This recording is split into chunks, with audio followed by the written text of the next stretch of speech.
All right, yo, what's up, guys? Welcome back to the channel. Got a super fun interview today with the husband, aka Alex. Thanks for coming on tonight, man. Absolutely. Happy to be here. Sweet. So we are gonna have a talk tonight about his journey with alcohol, and I'm really looking forward to hearing about this. We only met like a month or two ago, so I don't know much about you either. So I'm really looking forward to hearing your experience and stuff. So we'll dive right in. When did you get into alcohol? Let's just rip the band-aid off. Yeah. Great question. Yeah. So I actually was a late bloomer for drinking, drugs, anything. I was 100% straight edge until I guess 17. So most kids that I know, or most people in my area, they tend to start drinking probably around that like 14, 15, 16 range. I didn't touch Mhm. anything. And I still remember that first night. Like I was just coming out of a breakup. I was going to a party with my friends. And when I walked downstairs, there was alcohol. And it was the silliest childish moment where I was like kind of freaking out because I knew that you weren't supposed to drink till you're 21. Everybody was like having beer or whatever, and I just it just was uncomfortable. I didn't really understand it. So on that night, I only had either one. It was either one or two beers total max Okay. because I was so nervous as to like what that was gonna be like. But after doing that and having fun and having that experience, I was like, oh, okay, so like this isn't as bad as you would think. And then obviously, I mean, we can get through whole stories and everything else, but from there, it's not that bad. And then doing it more often. And then I went to Penn State and I was Okay. in a fraternity. So being a Nice. part of fraternity culture, I also was social chair of my fraternity. Okay. So that means I was organizing and had to be at all of the events. So Mm, it ended up becoming where I was drinking and drinking heavily at least four times a week, if yeah. not 6 days a week, or if not the entire week long. What fraternity were you in? I was an ATO, Alpha Okay. Tau Omega. They. Okay. Cool. I was in Fiji, Phi Gamma Gotcha, Delta. gotcha. Yep. Where'd you go to school? I went to UW Madison. Okay. Yeah, It was Fiji has very. a beautiful house at Penn State. Oh, sweet. The only thing though, it's on campus. It's one of the few. I think there's only three that are on campus.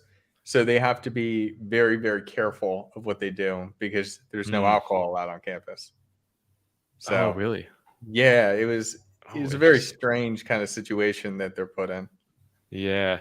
I mean, Madison's the complete opposite. It's just like party school central. Like, our four, like freshman year, we had like three people kicked out. We had the most write-ups of any floor that year. We were just so proud of it. Now looking back, it's like okay, we're all a bunch of degenerates, but yeah, in the Mhm. moment, it felt pretty cool. So, question for you. So, I'm curious when you were in high school and not drinking, how did that affect like your social life and stuff? Because I remember when being in high school, like oftentimes the kids that didn't drink or party at that age were more into like studies, more into maybe sports.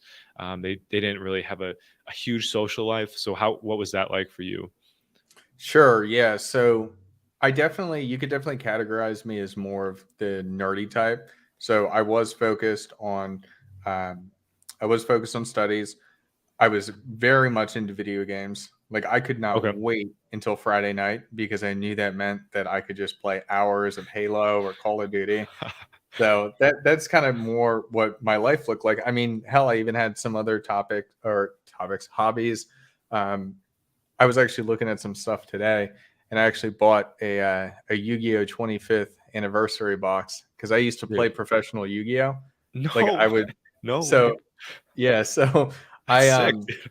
yeah, What are the so cards? Let's go. I used I used to I went to a Catholic school, so Okay. at the end of every day, I would go with my friend because we would both play together and we go to tournaments together.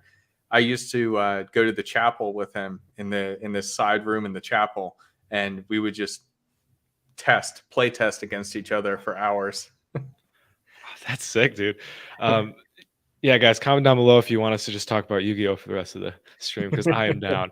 I I grew up with the show, and I never could really afford to go in on the cards. I would have like packs here and there, but I worked at a shoe store like a year ago, and one of the guys that worked there, was so into Yu-Gi-Oh, and he like opened my mind to like how complex the game is, how many different formats, different like technique. It just like blew my mind. So I respect the game. Yeah, It's it hard. was a lot of fun. But yeah, that's a lot of the stuff I would do. It'd be video games, Yu-Gi-Oh. It really wasn't that. I played sports too. Like for a Okay. period of time, I lived pretty far away from my school. If you drove straight there, it's around 45 minutes. But when I had to take the bus, that's an hour and a half bus ride because we're picking everybody Dang. up. Oh my So gosh. that coupled with sports, I used to have 12-hour, if not more, 13-hour days. So there really wasn't time to do much else. And so when it came to the weekend, all I wanted to do was sit around and play video games or something like that because I just didn't have the mental energy to go out and be social. Sure. Now, once you started drinking, did that shift at all? Were you like, okay, hold on, I'd rather just partying with people versus playing video games anymore? Did that change for you? So part of that too, that's definitely true. Part of that too, though, was because I was like very nerdy and very like into my like, just myself, like to myself. Um, I wanted to meet women. Mm. So nothing was more exciting than being able to go to a party where I also went to an all guys school. Okay. Oh, So touche. being Touche. being Enough able said. Yeah. being able to go to a party where there's actual girls there was super exciting to me. So if I had a choice between continuing to stay inside and play video games Mm. or partake in alcohol and go to parties where I could meet girls, my focus was really on how to get better with women and get a girlfriend. So I ended up leaning towards more of that. And guys, so Hodgman, he has a dating channel as well. So follow his stuff. You guys will get some great tips on dating and leveling up that skill, because I think a lot of guys struggle with that. Um, you're looking at one right now. I've definitely been on this journey, and so that's really cool. And do you think, how did alcohol affect your dating life? So alcohol has affected my dating life in a lot of different ways. Alcohol has helped with anxiety when it comes to the initial approach. Mm, However, alcohol has also destroyed relationships for me. mm. The very first girl that I was in a very long, serious relationship with, the girl that I lost my virginity to, we actually broke up because she told me it's either you stop drinking or you can be with me, or you Yeah, stop drinking. Like I said, it was, however, it was, yeah. she was like, you have to make a choice because her dad was an alcoholic, a really bad alcoholic. Okay, So he essentially like gave me a choice. And at the time I was not mature enough to really think too hard about it. And I sure. just said, I want to experience life. And so I Mm, chose alcohol over that relationship. And it's not the only time that that has happened to me. Like later on, I've had two other relationships where alcohol has been a very, very serious problem. So, two relationships in college where because of my alcohol use, it caused a lot of friction in the relationship and it ultimately led to the end of those relationships. mm. What was some of that friction that you experienced from the drinking? Absolutely. So, a lot of times it's just because you end up getting in more aggressive arguments. Um, there was there was a time where I was working a pretty crazy job. This was right after college. I was working a pretty crazy job where it was about 80 hours a week. Like I could work upwards of like 14 hours a day. And so Wow. I would come home and the only thing I wanted to do once I got home is just like crack a beer and relax. Yeah, And then then she would be upset because she never sees me because I'm working. for sure. So then I just get frustrated and I end up drinking more because I'm trying to numb. Like I didn't want to come home to a second job. because that's kind of how Yeah. it felt. Because she didn't have a job at the time. She was just staying at home, and she was still in school actually, so she was doing Okay. stuff online. Um, and so I would use it as like an escape from real life. Yeah. And question for you, how like what a part of that do you think do you contribute more to the alcohol versus more to the maybe the person you were with? Because I know a lot in the dating sphere they talk about that, right? You want to choose someone that is going to lift up your sails and you're not going to come home to a headache. And so Mhm. where do you think that line was Oh, drawn? that's a great question. And actually, I can say confidently in this situation, it was the person I chose. It was Okay. not it was not how I was necessarily handling things, but I also wasn't mature enough to recognize that this person is not right for me. Mm. And I mean that led to a whole nother fiasco because she ended up getting me arrested. And yeah, Oh, you so gotta tell the story, man. Can't say the word arrested and leave it yeah, at I mean that. I can tell the story. Yeah. So after after a lot of the nonsense that was going on, we were living in Virginia at the time. We essentially were forced to move back to my hometown, like outside of Philadelphia. And when we were living there, again, like I'm commuting to work, it's like 40 minutes every day, just doing what I need to do. And it just was always nonstop fights. It's like if things Mm, were settled and totally normal, she would have to cause a fight. It's like she could not live without the drama. And mm, so I remember it was like right before Halloween that we got into some type of fight. And then I remember her texting me as I was driving home on Halloween. And she's like, I got a case of Mad Elf, which I don't know if you're aware. It's like a 10%, I think, maybe 12% beer. okay. Very, Oh, very wow. strong. That's pretty Yeah. strong. And so she's like, I got a case of Mad Elf. I just want to have a good night with you, yada, yada, yada. And so then I come back, and throughout the night, like I was playing video games, we were watching movies. We only had maybe like two trick or treaters the entire night. It was very strange. Okay. Hmm. But she then got upset that I was playing video games on my phone when I'm tired and I just need to disengage because it's like two jobs because you require so much attention. And Mm, then things things went forward. Like I kept chugging more beer because I just wanted to escape being like I don't know if heckled is the right word, but just like constantly just being like yelled at and comments and yada yada yada. And I'm like, I'm just trying to sit there and relax, please. And so certain things happened. I won't get into like all the specifics, but essentially we got a call from upstairs. mm. I guess upstairs called the police for like domestic disturbance, Yeah. and the police showed up. And I don't know how it is in your state, but they have to take somebody, and Mm, so okay. Wow. they took me, and then $10,000 of lawyer fees afterwards.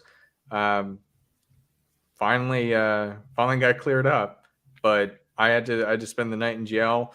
My mom actually called my work to let them know that something happened and I wouldn't be in, because otherwise they would have no idea. I just wouldn't show up that day, and I probably would have gotten fired for just not showing up. Hmm. So it was a whole mess. And I guess the moral of the story: don't fight your problems with alcohol. You got to be able to look yourself in the mirror and understand what's going on with your own life. Because if you try and do it with alcohol, it just it progressively gets worse. You hear that a lot in the support groups, like literally word for word what you just said. And that story is it's not uncommon where people that drink heavily, they are not able to see like their life from a from a wiser perspective, and they get into situations like that, and it's just crazy how the consequences that can come from it. And so thanks for sharing that. That's a super powerful story, and I'm glad you're out of that for sure. Mhm. Um, the relationship too, it sounds like a lot of folks, I'm one of those folks that after they get through a couple years of recovery, they go into relationship recovery, which is essentially looking at choosing, like you said, people that aren't good for us. Like, why we do that? Like, why why can I not just be chill? Like you said, like a lot of folks struggle with that. Like they just need some sort of drama. Life is just Mhm. too boring if it's just peaceful. And so it sounds like there's a bit of that as well. How has your relationships progressed since then? Like when you look at your relationships today? Sure. So even just from there, I did get into a relationship with somebody at the time, and um, I was just drinking way too much, even in that relationship. That was another one where she had a problem with how often that like alcohol was like a focus. And I think it was because I was bored, and it was because she wasn't the right fit for me. And alcohol can make everything seem a little bit better. Mm. So that's kind of why I kept drinking. But that actually was the first time I haven't done a ton with support groups, but that was the first time where she essentially put her foot down and had me go to an alcohol counselor. Oh wow. And that actually was a really, really cool experience for me. It Cool. helped me get to know myself better. It gave me other ways to manage things. It also gave me somebody to talk to where I could bounce ideas off of. I mean, one of the things that I had tried, and I know that if I ever seriously need to quit alcohol, I'm going to be using the Sinclair method because I've already done it once before. Hmm. Now, I don't know. Do you know what the Sinclair method is? No. What is it? Fair enough. All Do right, tell. let me grab this here because I actually have it sit next to me. Oh sweet. So, the cure for alcoholism. It's Roy Scapa from the methodology of David Sinclair. So, there's a drug called naltrexone, and when you take it, it essentially shuts off all dopamine receptors in your brain, or most of the dopamine receptors. It doesn't turn you into a zombie, but it is the wildest thing. So, like, I can have, like, let's say I got a long day at work or whatever else, and then I crack a beer. And then as soon as I have that beer, I'm like, I just want another beer.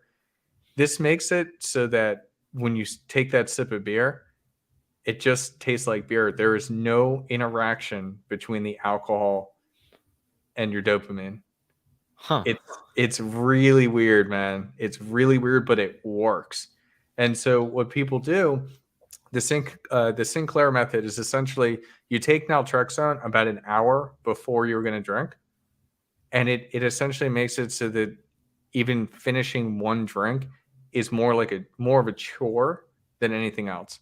So people Whoa. end up it rewires their habits, so then they're used to, like, whenever they go to have a drink, only having one instead of binge drinking and having 8 or 10 or 15.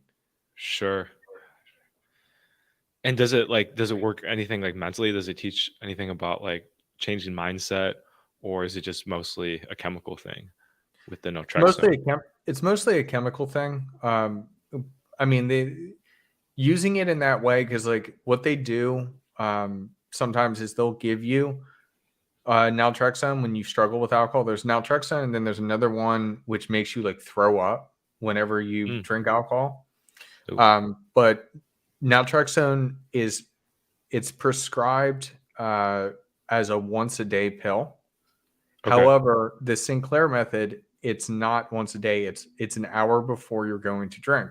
Because if you Okay. take it every day, one of the things that people suffer from is because it's messing with your dopamine receptors. No, you don't become like a zombie, but a lot of people, it kind of zaps a lot of the color out of life. Okay. So it's used in a very targeted fashion, only around drinking. Ah, I was gonna say because I've heard like from other people that naltrexone can be kind of dangerous. So that makes a lot more sense that you just use it before drinking, and Mhm. it makes it now. Now, what if you're drinking like every day? Like, is that probably I mean, it's not that's the thing. It's very hard on the liver. However, it's better like if you take it, it's a dude, I swear to God, I couldn't finish a single beer when I would take it. Like holy I could shit? only get maybe halfway through and I had zero interest. So, it works, and even though it's hard on the liver, it's a lot better for the liver than chugging Oh, down a okay, 12 pack. gotcha. Mhm. Dude, that's fascinating. Guys, comment down below if you've ever dealt with newchexone. I'm gonna have to do some more research on that. That's pretty cool. Dude, it was fascinating when I found out about it, and then having like experienced it myself. It's insane. I remember one of the first times because I was struggling a lot with alcohol, and I went on a period of time where I was doing the Sinclair method just to get myself under control and start working on myself. And I remember sharing. There's a TED talk about it, Hmm. and I remember sharing that TED talk with somebody, and I just burst into tears. I'll be honest, I burst into tears because it works, and it worked for me, and I had struggled for a lot of my life with things, and it's amazing to know that there is a cure. I know a lot of times they say, well, it's like the support groups and willpower and all that type of stuff. Well, there is a 100% effective thing that you can do, and that's kind of why I broke down, because I just Okay. so many people live with no hope, and they Yeah. give up. And to know that this is something that has saved people's lives and it just works, I don't know. It was just amazing to me. That's so sweet, man. I'm definitely gonna make a video around this topic, like what you just talked about. Like that'll be one of the videos that's gonna come from this interview because that's super powerful. Like, dude, that's gotta like get in the mainstream. Like, if I know. I'm it's, surprised it's it's not. I'll share with yeah. you the TED talk after this. Okay. I'll get you Cool. the link for it. Yeah, Sweet. it's super cool. Awesome. Awesome, guys. We'll definitely add that to the list of resources and stuff for you guys to check out. I do have a free resource list. It's got like 25 plus different meetings, support groups, etc. And this TED talk will be on it for sure, and that book too, because that's really cool. So so continuing on, so it helped you. Obviously, you were able to just stop binge drinking. That's huge. What came next? Okay. So I actually had gotten back together with the girl that got me arrested. I'm going through the timeline of my life here. Let's So go. then I got back together with that girl, and it got to the point where she really wanted to stop drinking, and like she wanted me to stop drinking. She kept telling me I had like a problem or whatever. I can definitely say that there were times in my life where yes, I had a problem and I would binge drink too much. But I mean, I just went with it. I was like, okay, fine, like we won't drink, and I went sober for a little bit, but then I got the urge again, and essentially, what started to happen there is this in focus. I don't know. I got to clean that thing anyways. It did lose focus for a sec. Yeah. Oh, it's back. There we go. Yeah. There we go. Okay. Cool. Yeah. Um, and so I did what she was doing, and we weren't drinking. And then the urge came, and I Mm-hmm. started drinking again. And she was living at home, which was like an hour away from me, and I was on my own. And so every day that I didn't see her, I would drink, and Mm, whenever she would come over, I wouldn't. And it even got to the point there was like one time she had to go see her family for something one afternoon. And while she was gone, I chugged down a 6 pack of White Claw as quick as I could, just so I could have function. alcohol in my system. Yeah. And that that was not the right type of behavior and type of relationship to be having with alcohol. Like alcohol is the escape away from my girlfriend. Like shouldn't I want to be around my girlfriend? I wasn't paying attention to myself. I don't know why I got back together with her, but we ended up separating. She ended up breaking up with me. We were supposed to go on vacation with her family, and then out of the Mm, blue for no reason, she just broke up with me. It was the most nonsensical. I mean, I could talk about the whole thing, but it's not relevant to the topic of alcohol. Um, but that crushed me because I was blindsided. So after that, I went completely sober, okay. and uh, that that really helped ground me again. Every single night, I would journal, and I would write about my experience, write about how I was Huge. feeling. And dude, it was crazy. Once I completely stopped drinking for a while, it's almost like I had like 5 times the time of the day. Like everything just moved slowly. I could think clearly. I was just getting so much done, and it was amazing. But I mean, I know my vices, and I do enjoy alcohol. I do enjoy being able to go out with friends, going to bars, going to events, and being able to drink and socialize with other people. So I did, after that period of time of sobriety, I did I did that sobriety to kind of like get my head right. And Mhm. then once I got better, and like that was one of the quickest breakups I got over. It was only like a month before I felt like myself again, which Mm. is like unheard of. For we were together in total like a span of 5 years. It was a lot of time. Um, Quick comment on that. Like, it mhm, makes sense why it went so quick, like the recovery, because you weren't drinking. And I mhm. did want to touch on it too. Like, some people in that situation, they either go to the bottle, but that's really cool that you went to like self help, healing, journaling, work on yourself. Like, that's huge.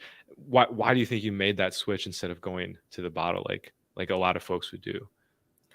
So I think one of the main reasons why I did was because she was so adamant of being like anti-alcohol. So I'll be honest, I probably thought at first if I stop drinking, then we'll get Ah, back together and you we'll be get back. fine. Sure. But once I was sober, I just wanted to stay sober until I felt like myself again. Even though the days felt longer, the days had so much dead time where I just felt alone. I just Hmm. powered through it. I found other ways Nice. to keep myself busy. And then, yeah, that is such a good point though. Like if something bad's happening and you turn right to the bottle, you're just delaying the time that your brain has to process the information. Totally. Totally. And I mean, it makes sense because a lot of times it can be painful information. So it's like I empathize with people that do that. And I think it's really good too at the same time to, if you can, to try not to. And the healing will go a lot quicker. That was my mindset when I quit. I'm like, the sooner I quit, the less shit I'm gonna have to deal with. Like, period. Mhm. Like, just the less days of drama and chaos. I'm It's like, get it's this over with. crazy. Seriously, it's crazy, and that's what I was saying. Like how it only took me like about a month. That's like unheard of. But then after that, like I was good. I was good. Sweet. It was amazing. And That's awesome. so then, obviously, as I was saying before, like, yeah, I got my vices and I enjoy doing this. So now, I focus a lot on moderation when it comes to alcohol. One thing about me, I made this decision after college. I don't take shots. You will Mm, not, there is nothing, you could give me $100 and I will not take a shot of vodka. fuck yeah. I just don't. And then I've even made further switches. So like if I'm going to dinner, my favorite drink is a Long Island iced tea. So if I'm going to dinner or going to a bar or something, okay, I'll have a Long Island. Other than that, the only thing I drink is very low alcohol percentage drinks, specifically Mm, because I don't want to have those like massive shocks and rises in my blood alcohol content, the okay. BAC. And then I like to remain in control as to what's going on in my Mm, life. So that's something that not everybody can do. I totally. know that Yep. there's somebody, I'd have to look her up. She wrote about moderation with alcohol, and it was huge for years. And then actually she got a DUI and ended up like killing some people. So it kind of threw her entire research in the toilet. But I am a firm believer that if you can handle it and you have the discipline, then moderation is okay. However, for some people, it's just not possible, and you either have to quit entirely or you have to do something like the Sinclair method. I respect that you see both sides of it too. That you're not just like, dude, like moderation's the way, right? And what you guys have taught me, like you, Steve, and Jaron, is that there are definitely people out there that don't have to go completely sober and can still live a productive, happy life.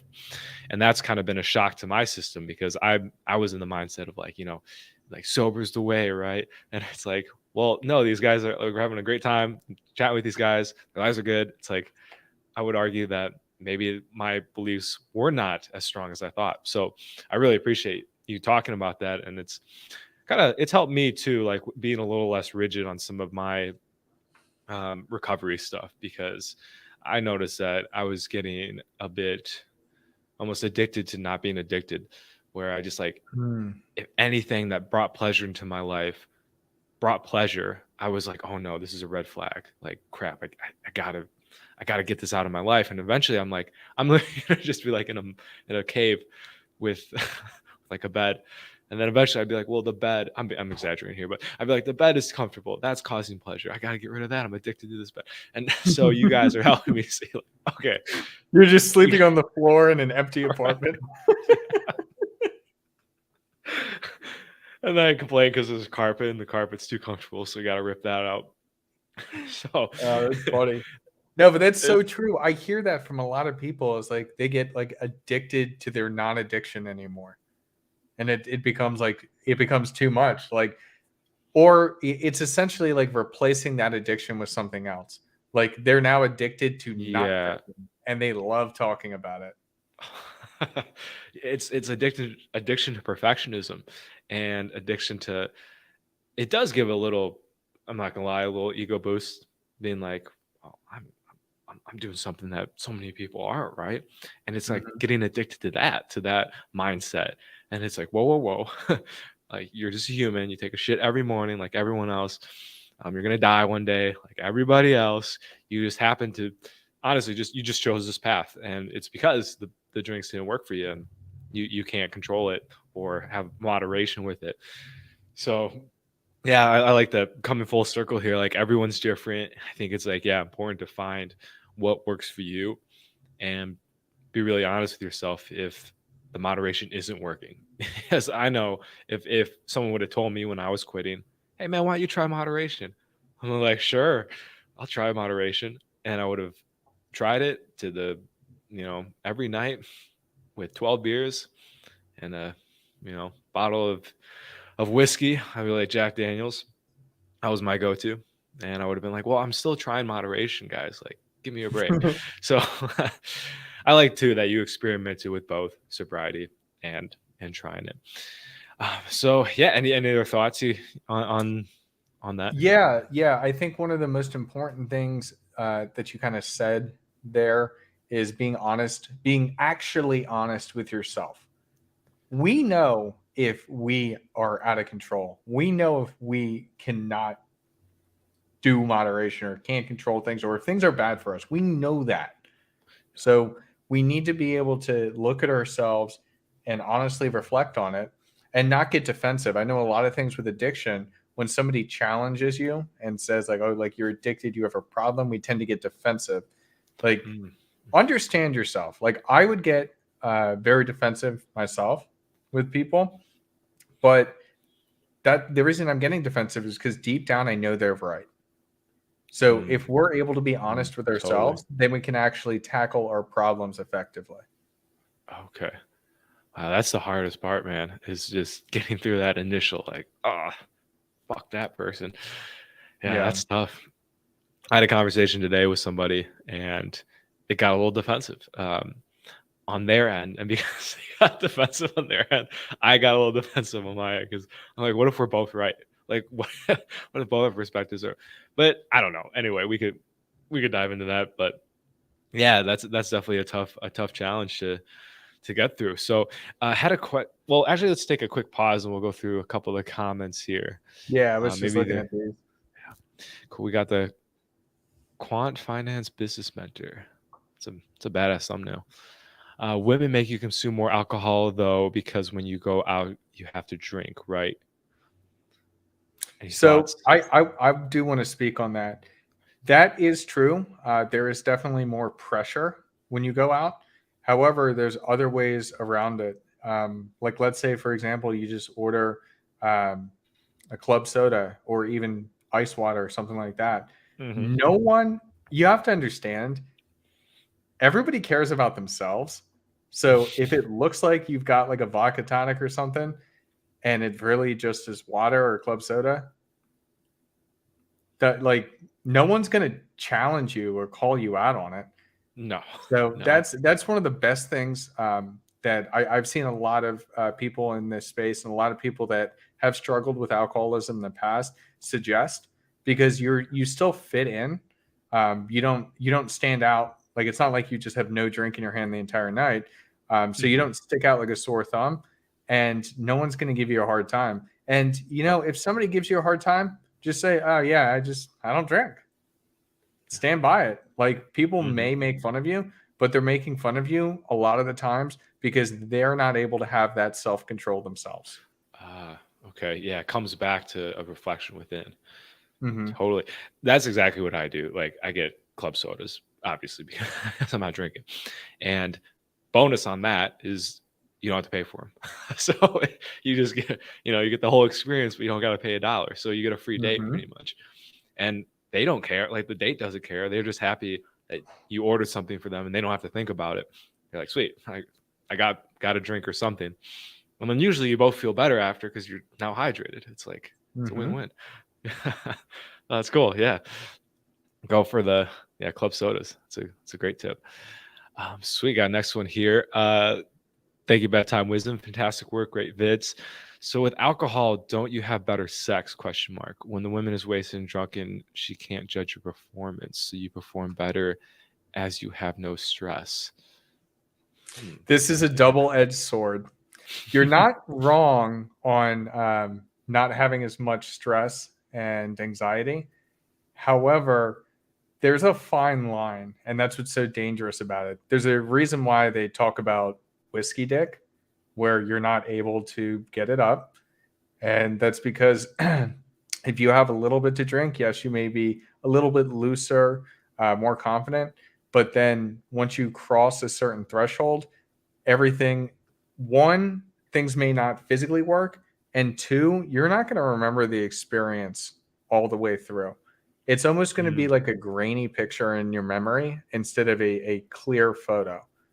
That's ah, the biggest thing that okay. I've experienced, where it's like, yeah, like, oh, like I think back to like college days and the fraternity and like having like a crazy night with somebody and being all like amped up and excited about it. But then when I think about my experience with that person, it's almost like the memory is only like 40% there. Mm, That's not fun. I want to remember the entire experience. So that's why I see what you mean, where being able to perform with no stress and things become a little bit easier. But that line is different for everybody, and that line, once it's crossed, it becomes dangerous. And then, I mean, mm, also, if both of you are very intoxicated and then somebody regrets the decision mm, that they made, you can get yeah. in trouble. So you got to be very, very careful understanding what your line is if you choose to partake in alcohol and then spend time with a woman. It's a great tip, man. Yeah, I thought the same thing as like whiskey dick. First thought that came to my mind. I'm like, I didn't perform better. Are you? It was maybe some guys do, but there was one night. Yeah, in college, I was with my fraternity buddies, and we took a bunch of Molly, ecstasy, and then we drank a shit ton of whiskey, and it was just one of those nights. I had the the stars were aligned.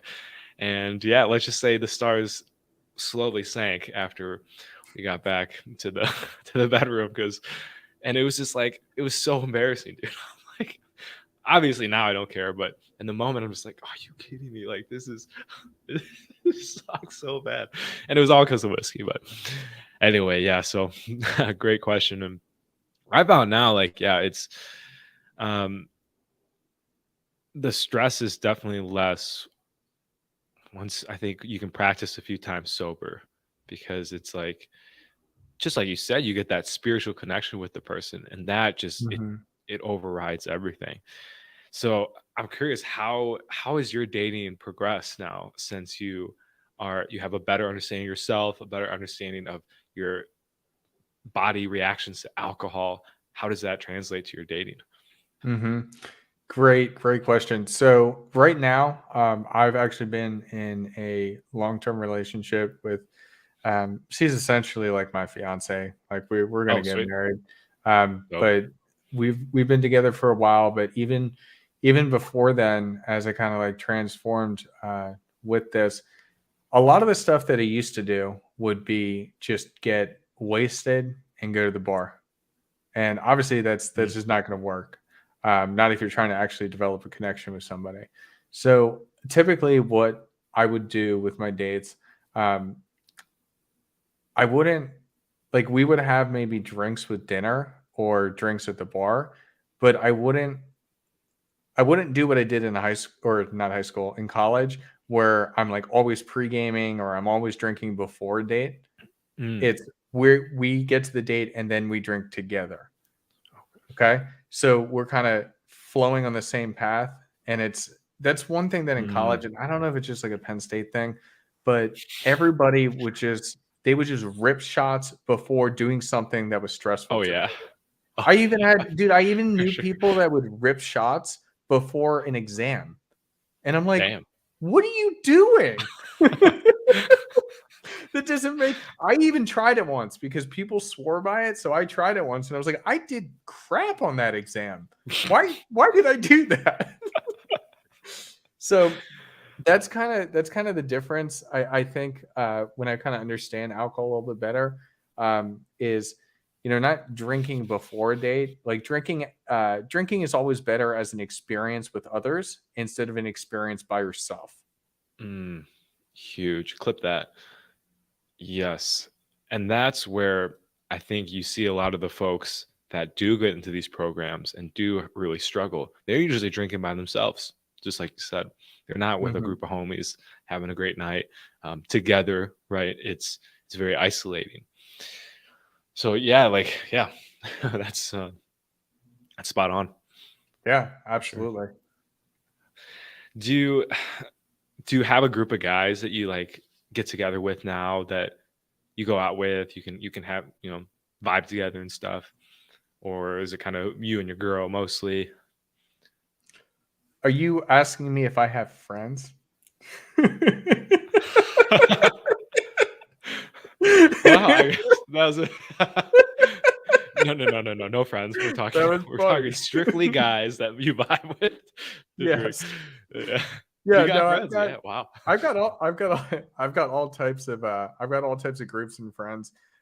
Obviously, like some people are more into certain things than others.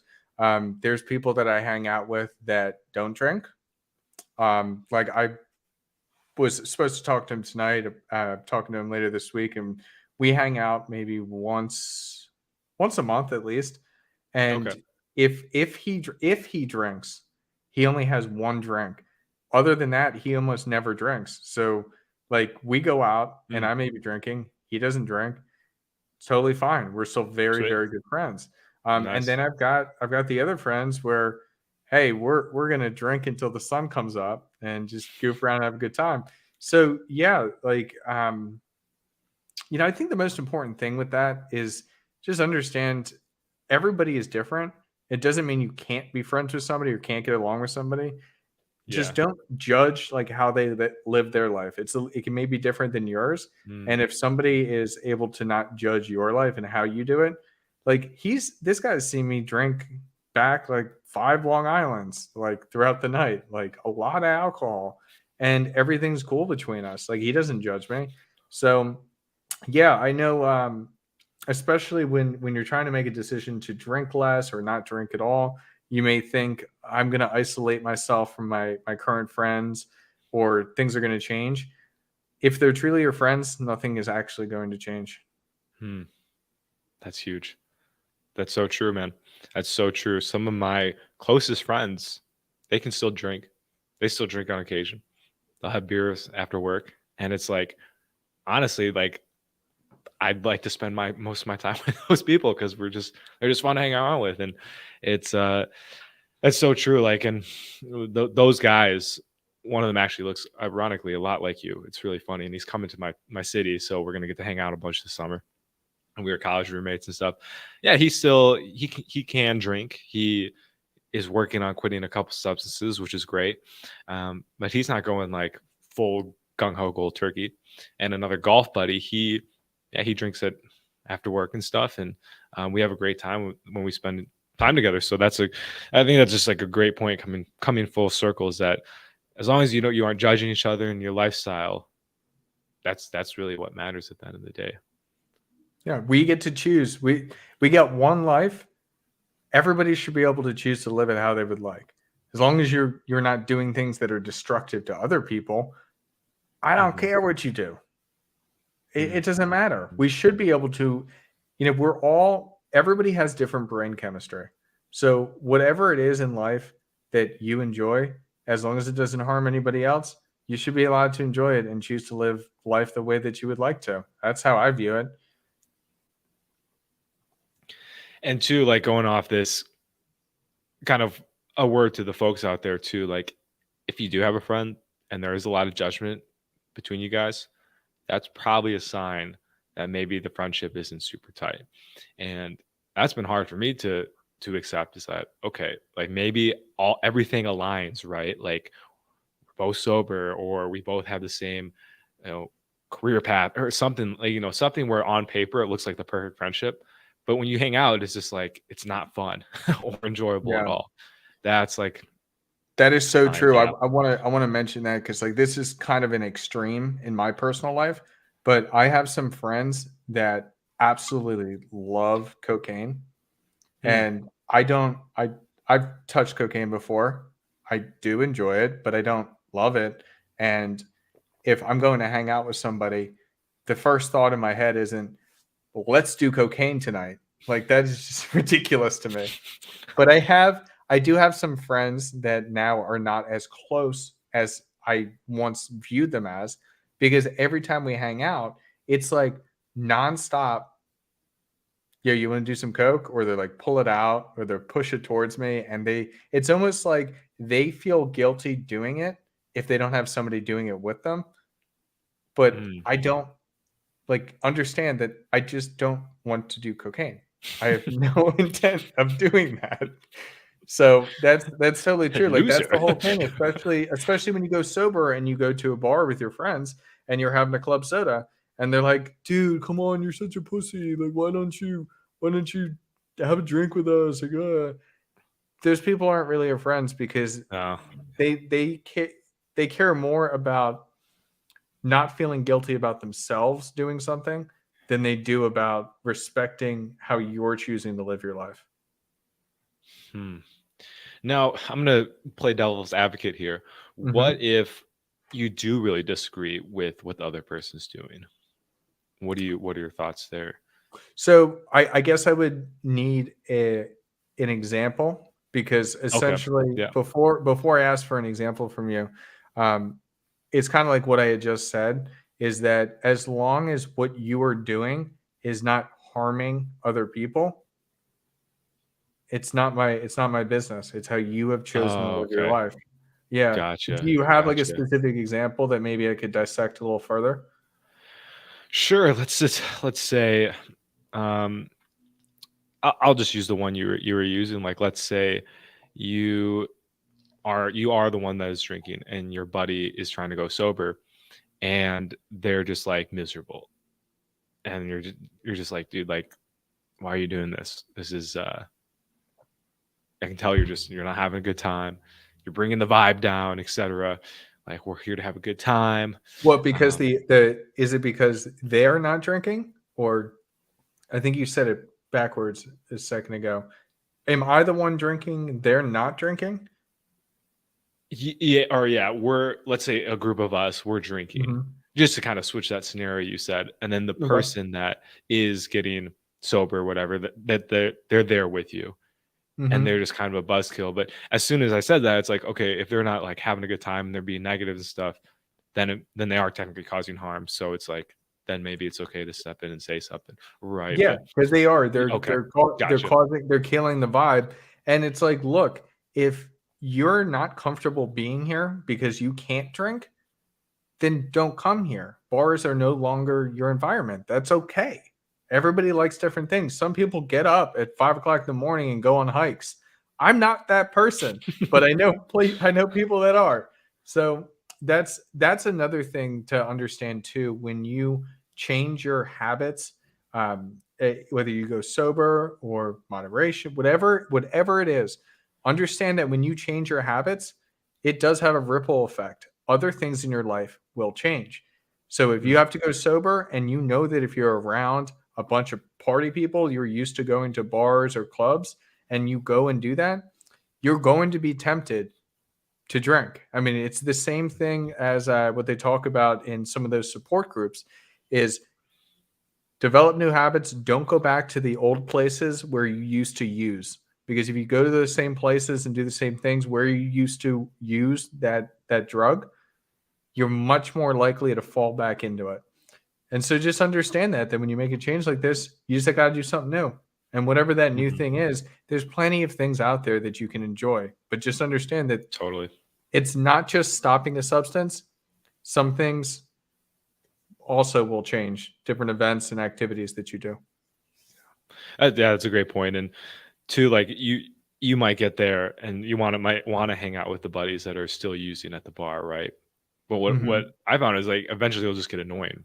And then that annoyance, like let's say I'm getting annoyed with all my drinking friends, like why are they freaking they're idiots. It's like yeah, because I'm not drinking anymore. So obviously it's like what the hell am I doing here? That gives off a negative vibe too, and then people can pick up to that. I'll give Hmm. an example, like a personal one was like I play basketball. I'm gonna go play pickup hoops, and I'm about a year and a half in. I started playing like last October, so I've gotten a lot better. I can shoot pretty well, but some days I'm just off, right? And I noticed that even though like I'm sober, I'm there to have a good time. I'm sweating, like doing all the things. Like the team sometimes will get pissed because I'm not performing, and then I know I have to stop shooting and just work on like setting screens and stuff because then there's the self-awareness like okay, maybe I'm going to be at the bar with my buddies and they're going to be drinking. How can I at least be a positive energy in there if I still want to hang out with them?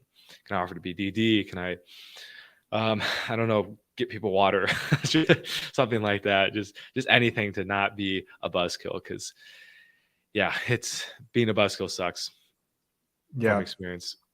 No, I From like that's a experience. good point, like being DD or something like that. I mean, one thing that I do with my buddy who doesn't really drink, and as I said, like he'll only have one if he drinks that night. Um, he will be DD a lot, but I always make sure to take care of him. So if Mm, we're getting food, things like that, I pay more. Like I either cover his meal or I pay more into something so that his nice. nights get closer to free. Sweet. You wanna have friends like that. Like I'm sure he notices it. I don't know if he Uh-huh. does or if he's ever thought about it, but that's just a genuine nice thing to do. You wanna Yeah. if you're making changes and your friends treat you in a way like that, like those are solid people. Cool. That's huge. That's a great tip. Yeah. Tip. Well, we'll cover one more thing here. One more topic. Mhm, It's been great talk, and can't wait to chop this up and get some more content out there. Um, for you're a dating coach, so you mhm. help guys get better at dating. Have you ever?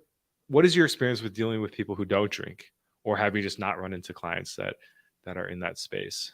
No, I've worked with plenty of people that don't drink, and I don't think that there's anything wrong with that. Typically, I'm a huge proponent of direct to home dates.